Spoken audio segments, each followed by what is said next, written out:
Welcome all, and thank you for your attendance today. This webinar represents the first in a series of webinars over this year with regards to data management and migration with Adobe and Avid Solutions. Today's webinar will focus on the increasing threat of ransomware attacks within the media industry. We will look at the possible business impact you or your clients may suffer, and we'll run through a live presentation of a simulated attack and how we can help you recover quickly and efficiently.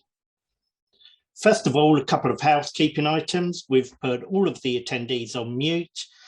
The session is being recorded and will be made available upon request. And if you've got any questions, please ask them via the chat window and we will answer your questions before we close the session. At this point, I would like to hand over to Paul to start the presentation. Thanks, Steve. And without much delay, we're going to jump straight into this. We've seen a dramatic rise in ransomware attacks, and some of them have been absolutely devastating, very often specifically targeting the media and entertainment industry. What tends to happen is we know about the big ones because very often they're public-facing services. You can see the outage that they've had, and they're very well known about it. And there's been several huge attacks on public broadcasters. What you hear less about is the attacks that are going on everywhere else in post houses, production companies, and they tend not to be public knowledge. So the scale of the problem isn't particularly understood. And I just want to make one point here is we're not bashing Avid at all or Nexus at all, because it's a really good product, but it's just as liable to succumb to a ransomware attack as anything else. And as we say here, one common theme is the destruction also of the backup systems.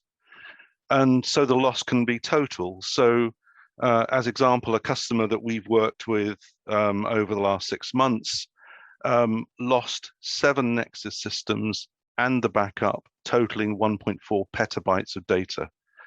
And when I say the loss was total, it was in that case total. And we've since worked with them to put a better system in.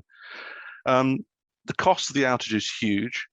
And what we've done, we've built a scenario here of what the experience is like following a ransomware attack. And now we also know of organizations that have been put in such bad situations, they're paying ransoms to save their business. So really, we want to turn it on its head and just think about it's not a case of if, it's a case of when. So we're going to talk about an attack timeline. And what I'd like you to do is think about this is happening to you, all right? And the consequences to you and the business. You're probably a business owner or a senior director in the company. And we're going to just build out that picture, and we'll just do that right now. So welcome to the First Class Post Company. We're based in Soho in London. And we're really busy. We're pitching on lots of productions. We're ingesting tons of material. We're actually working 2 shifts to keep up, which is great. We've got lots of productions going through and had more commissions recently. And some of these productions are quite big. They've been in post for a number of weeks. And we've got some investors have approached us and they're looking at investing in the business. So it's really going well, and I've never been personally busier, and the place is a buzz. So that's great. So day 2, we've got a major system outage, and we've got a really good tech team.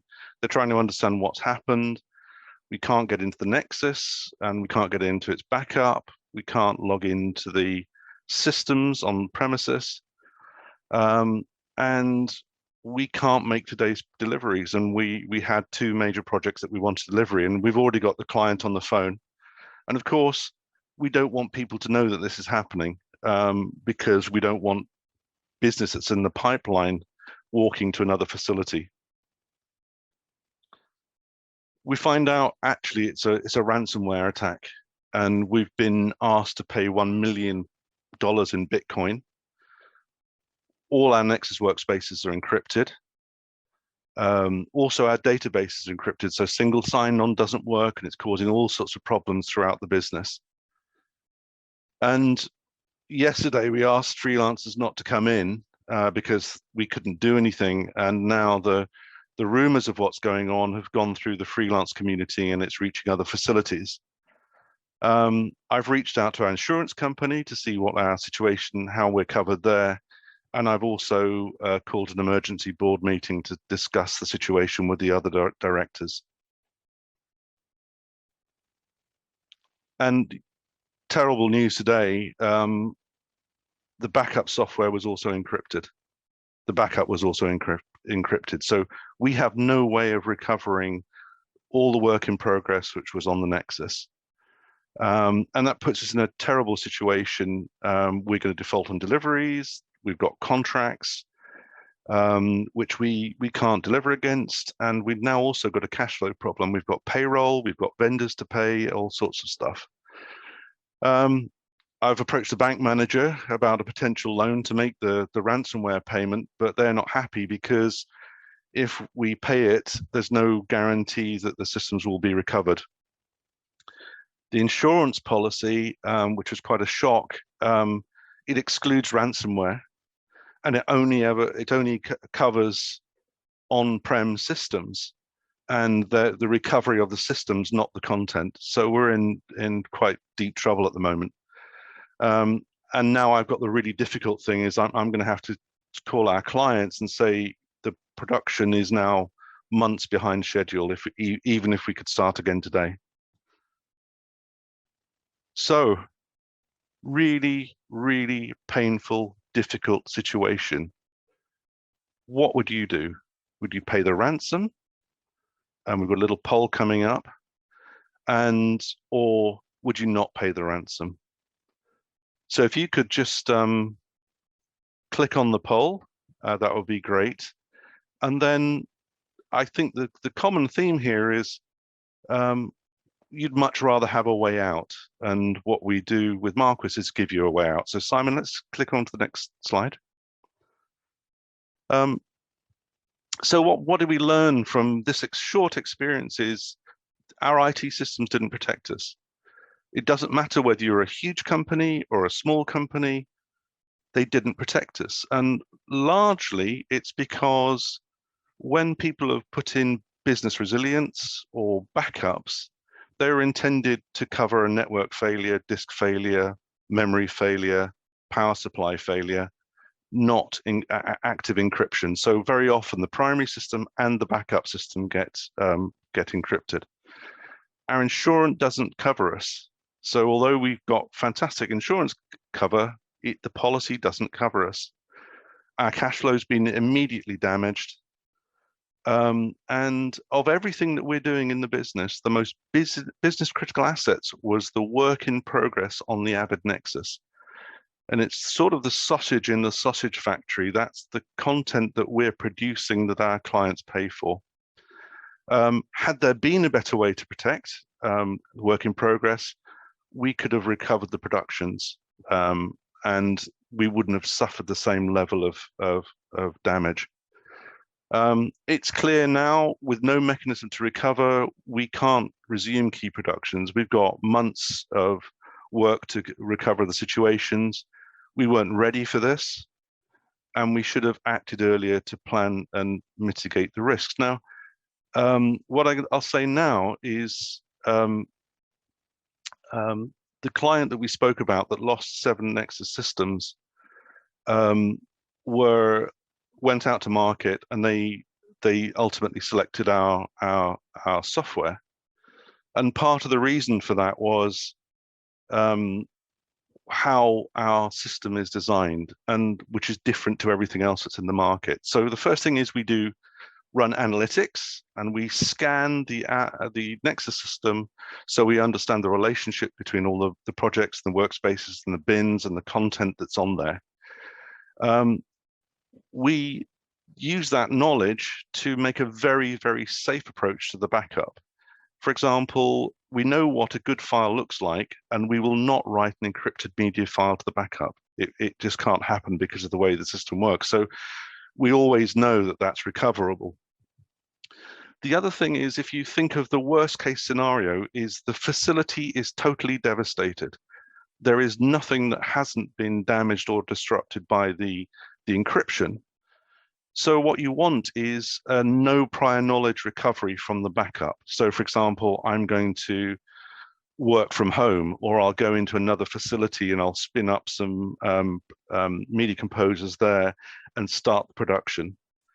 Another piece of the acid test was how quickly can you restore a production from a devastating ransomware attack, and it needs to be the same day, not in weeks or months. With traditional systems, it's weeks or months. With our system, it's the same day, and Simon will show you that shortly.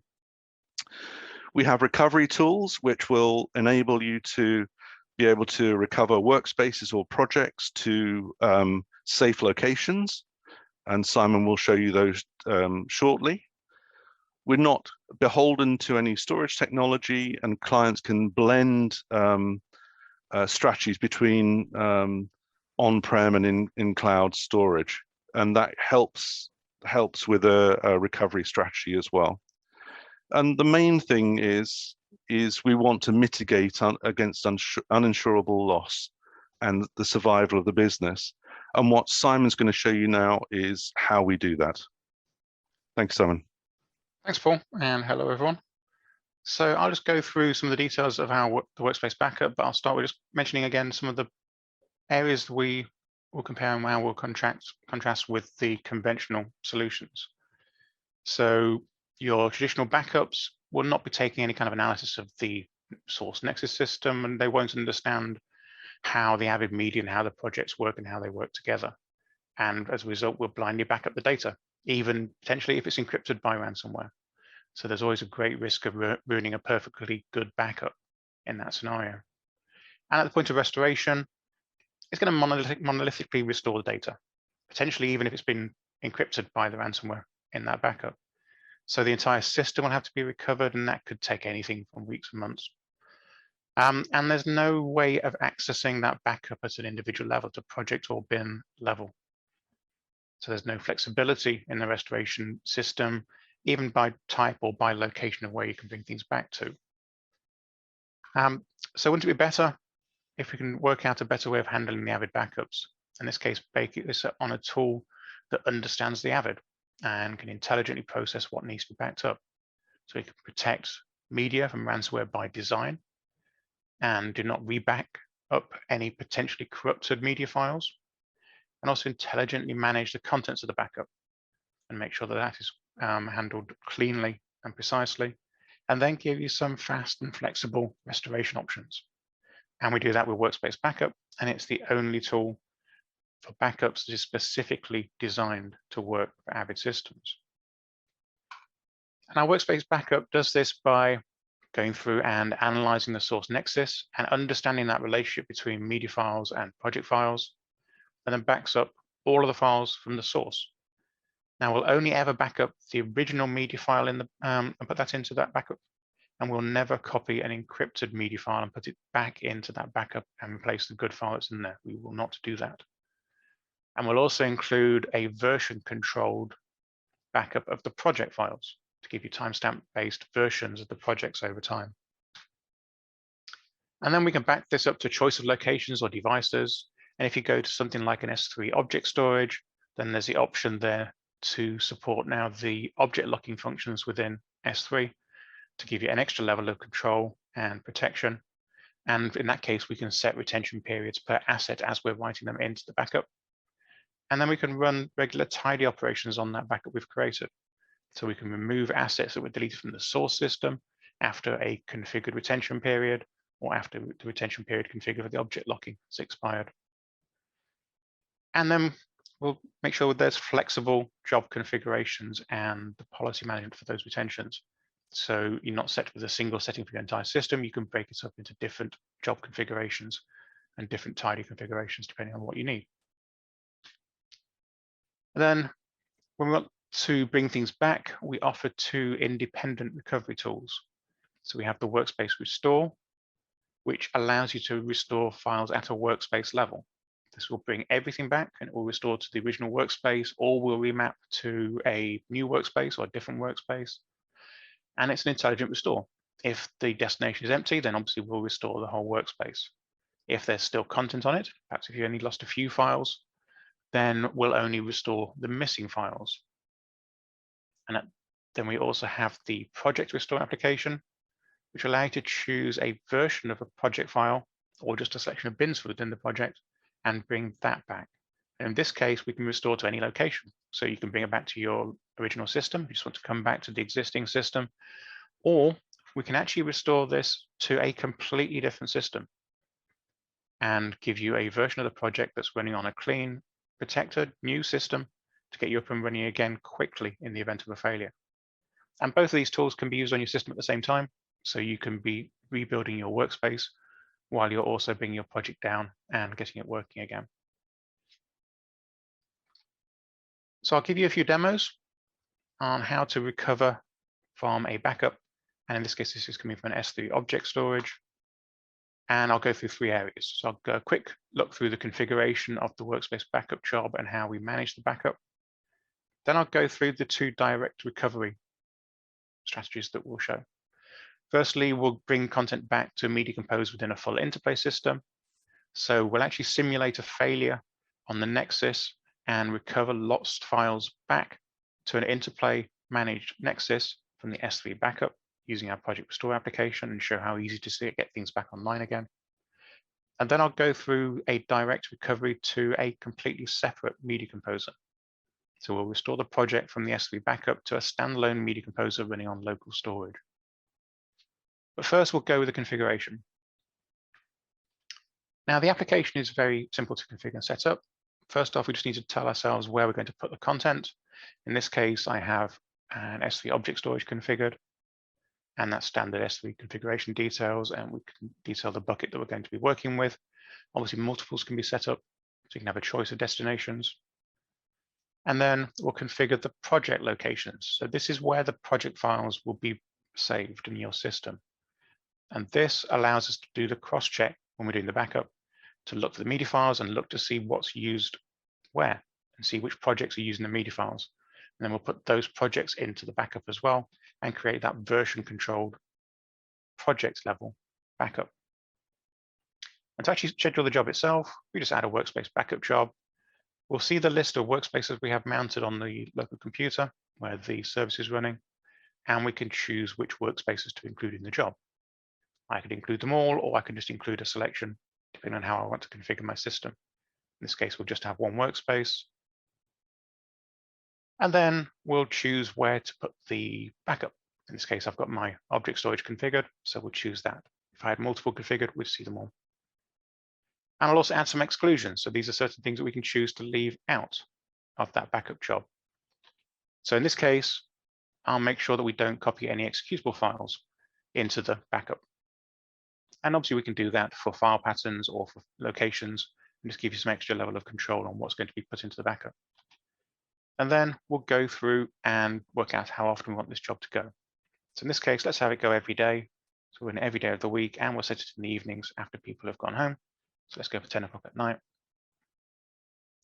And then we'll save that.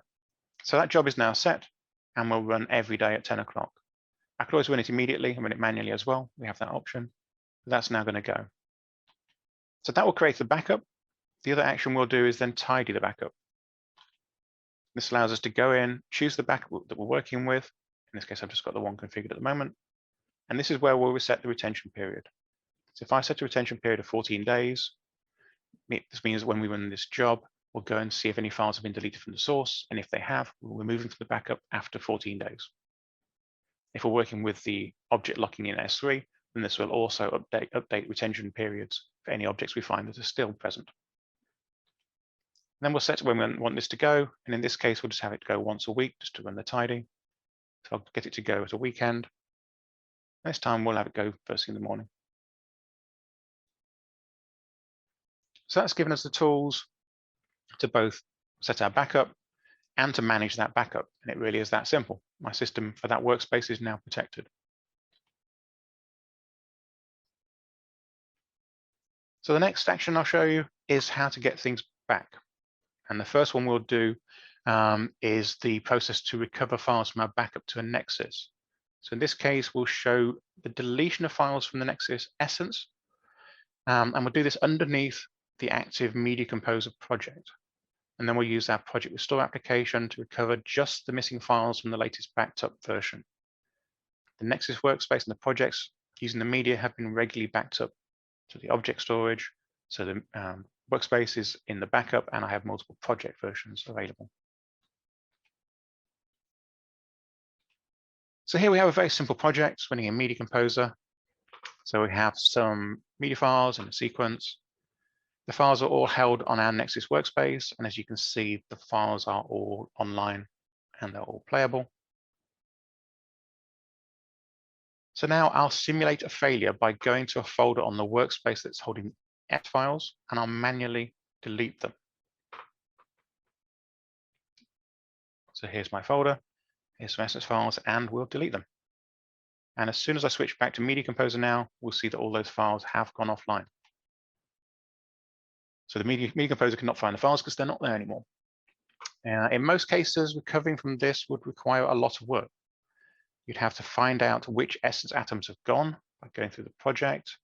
You'd have to identify all of the file names, then search through the backup if you have one, and try and match those file names, and then try and individually copy back every single file if you are able to find them, which is not an easy task. In this case, we'll actually just open our Project Restore application and we'll bring them straight back. Project Restore allows us to connect into the backup and browse through the projects that we've taken in those backup jobs, all held in the same folder structure as on the source, so it'll be easy to go through and find the project you want to work with. And then we can choose which version to bring back and any level of extra detail. So you can choose to bring back a whole project, or you can bring back just individual bins. You can set the latest version, or maybe you want to go back to a slightly earlier version. And then we just choose where to bring the project files and where to bring the media. In this case, I'm coming back to the same system. So I'll actually go back to exactly the same workspace. So I'm actually looking at this case to go through that workspace, find the files that are no longer there, or identify the files that are no longer there, and bring just those back from the backup. So as soon as I hit start, we'll process the job, we'll work out which files are missing, and we will bring back just those files. And as soon as it is completed, I'll be able to switch back to my Media Composer. And there we go. All of those files are back online immediately. So we're able to bring everything back. It's a really simple and easy task to do at a project level. And we did that all underneath Media Composer without having to do any restarts, any closing and reopening of the project. It just happened automatically. And it really is as simple as that. The next demo I'll show will go through using the same tools, but in this case, we'll restore an entire project to a completely different location. We'll show how simple it is to get a project and its media back online, even when the original system is not available. In this case, we are restoring from the same S3 backup now to a standalone Media Composer running on a laptop in another location. It has the Project Restore installed, and it's been given access to the S3 bucket with the backup. But this system has no access to the originating Avid system or the original Nexus. So here I now have a standalone Media Composer, which is running on a laptop. It's a clean system, and it's not seen the project or its media before. If I open the Project Restore application, we have that access into the same backup, so I can go through and browse through and find the project I want to work with again. And again, I can choose the version levels. I can choose how much of the project to bring back, whether I want to bring individual bins or the entire project. In this case, we're bringing everything back. So I want to get a complete set of the project. And we choose where to bring it back to. So I'm going to bring it back to my local machine and my local project location. And in this case, for the media, we need to move that to a new location. The original workspace isn't going to be in this system. So I'll map it to a local workspace, which you can see here has automatically been done. I'll see the list of the workspaces I've got available locally. In this case, I just have my C drive because I'm just running completely standalone. If there were any attached drives on this system, they'd show in this list. But I just have my C drive. And now, as soon as I start the job, we'll start bringing that project and the media back. Now, in this case, we're bringing everything back. So all the media files and the project files, and writing them into that local storage. In this case, as soon as it's completed, I can go back to my media composer, refresh the projects, and there's my new project. If I open that, we now have the project file, and we have all the media. And importantly, the media will all be online. So now from the editor's point of view, they can carry on working. And you can see how simple it is to use a project-aware backup to get you back online, and also very importantly, working from where you'd left off. So you'll be picking up from the last point that we took a backup. This is even if the original system or the entire facility is not available, you can be back up and running again. Okay, I shall hand back to Paul. That completes my demos. Thank you. Thanks, Simon. Another cracking demo. And I'd just like to make the point, make a quick point at this moment. They weren't just two random demos. If you remember, I said there was a client who lost 7 Nexus systems and the backup. They issued an ITT to the market, and bearing in mind they'd been through a total loss experience, and these tests were 2 ACID tests, which they put into the ITT. And I think there were 6 vendors, we were the only company that responded, and we were the only company who could do that presentation live. Because the other vendors would have taken weeks to do the same thing, assuming the backup hadn't been encrypted. So let's kick into the conclusions. Avid is so important to a production company, and the work in progress on the Nexus is business critical. If we lose that, it's such a big problem. As we said before, an irrecoverable ransomware attack is an uninsurable risk. I don't think any insurance company would take it on. And we didn't wait weeks or months to get a recovery. As Simon showed you, he actually did it in minutes. Okay, a bigger project would maybe take an hour or so, but at least you've got that project up and running and you can deliver it to a client. The things that we do different is our analytics, and that by definition, by what we do, stops encrypted media files being written to the backup. As Simon showed, what we do is ultra granular, ultra fast, and it means productions can get back up and running same day. And where that would have typically been used is if somebody had erroneously deleted something, and they say, well, actually, I know it's in the backup, I can recover that from 2 days ago. But actually now that capability has become really important in the case of ransomware attacks. Traditional DR systems really are unlikely to protect against an attack, not really generally architected to do that, and the recovery times are extremely poor. If any of you went to the recent DPP leaders briefing event in London recently, data security was the #1 item on all of the CTO senior people's agendas that attended that meeting. And we're not talking about unobtainium here. Workspace backup is really cost effective.